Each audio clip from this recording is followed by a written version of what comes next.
morning. It's the day after graduation and I still have to go into the building. We have professional development today. The dress code was dress casual. To be honest with you, I don't know the difference between dress casual and dress down. So I just put this festive dress on. It's so stinking cute. Look at all the patterns and colors. Too cute. Too cute. But there's a problem. There's a problem. So if I come up close on you, see that cleavage line? You know, so even though students aren't there, I still have to carry myself accordingly in the professional business. So we need a safety pin net because I'm not going to like what a camera saw underneath. That's going to give me elementary school. So I'm going to safety pin that. And then, of course, I have to wear shoes, update on the ankle. It's okay. It's okay. Look at it. I just walked to y'all much faster than I did 2 weeks ago. So it's getting better. All right, so that is a little better. You don't really see the cleavage line as much. And I paired it with my little platform gold sandals that I got from Fashion Nova. This one I did have to loosen the strap in order for that ankle to fit, but it's done. We have our everyday jewelry on with some hoops. I'm thinking about changing these hoops. So I decided to keep my regular hoops on instead of changing them. But before we leave, I wanted to share with you what I have been reading in my devotional. So I'm still reading about the waiting season and I'm still reading about hope. And the last thing that I read about was unmet hope.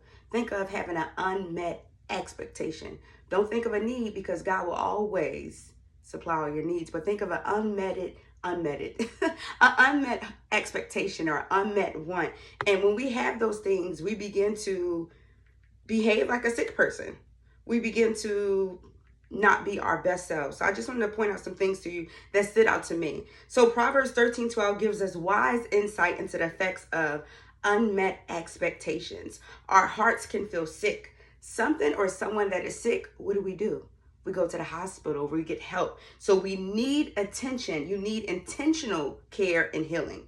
This happens because we have been clinging to an expectation of how God is supposed to show up according to our own understanding.